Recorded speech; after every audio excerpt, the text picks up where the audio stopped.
It was so terribly cold. Snow was falling and it was almost dark. Evening came on, the last evening of the year. In the cold and gloom, a poor little girl, bareheaded and barefoot, was walking through the streets.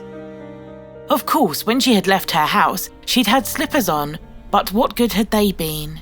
They were very big slippers, way too big for her, for they belonged to her mother. The little girl lost them running across the road, where two carriages had rattled by terribly fast. One slipper she'd not been able to find again, and a boy had run off with the other, saying that he could use it very well as a cradle someday for when he had children of his own. And so the little girl walked on with her naked feet, which were quite red and blue with the cold. In an old apron, she carried several packages of matches, and she held a box of them in her hand. No one had bought any from her all day long, and no one had given her a penny. Shivering with cold and hunger, she crept along, a picture of pure misery. The snowflakes fell on her long fair hair, which hung in pretty curls over her neck. In all the windows, lights were shining, and there was a wonderful smell of roast goose, for it was New Year's Eve. Yes, she had thought of that. In a corner, formed by two houses, one of which projected further out into the street than the other, she sat down and drew up her little feet under her.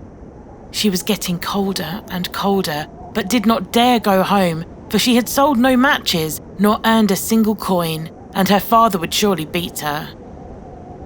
Besides, it was cold at home too, for they had nothing over them but a roof, through which the wind whistled, even though the biggest cracks had been stuffed with straw and rags.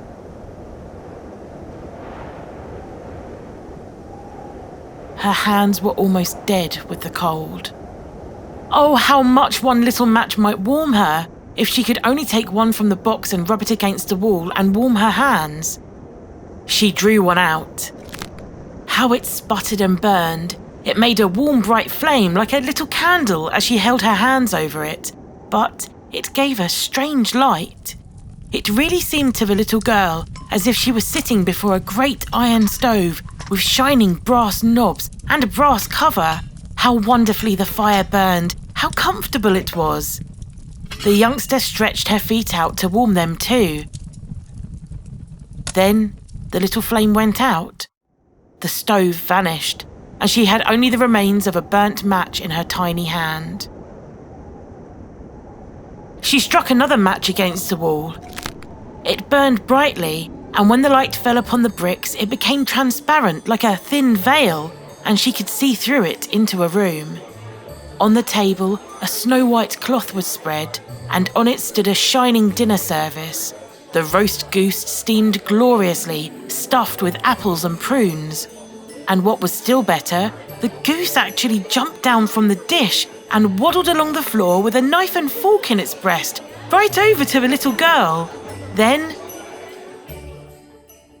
the match went out, and she could see only thick, cold brick wall. So she lit another match. Then she was sitting under the most beautiful Christmas tree. It was much larger and much more beautiful than the one she had seen last Christmas through the glass door of the rich merchant's home. Thousands of candles burned on the green branches, and coloured pictures, like those in the print shops, looked down on her. The little girl reached both her hands towards the pictures, and then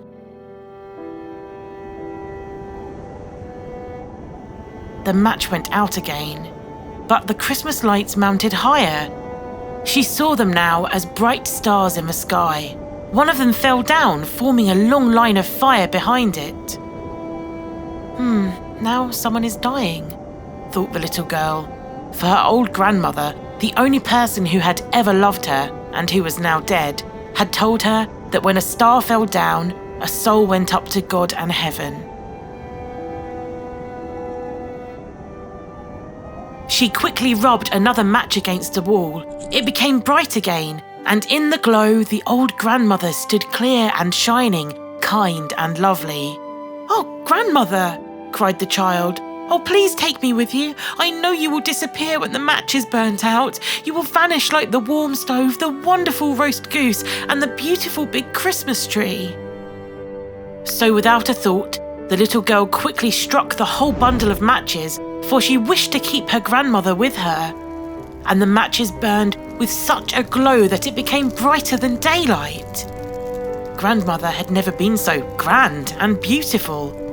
She took the little girl in her arms, and both of them flew in brightness and joy above the earth, very, very high. And up there was neither cold, nor hunger, nor fear, for they were safe.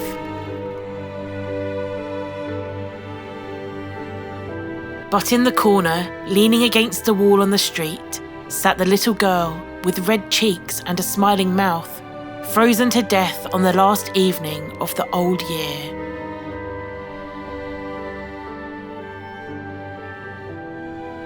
The New Year's sun rose upon a little pathetic figure. The child sat there, stiff and cold, holding the old matches, of which one bundle was almost very nearly burnt to nothing. "What a sin! She just wanted to warm herself," the people on the street said. But no one imagined what beautiful things she had seen, and how happily she had gone with her old grandmother into the bright new dawn.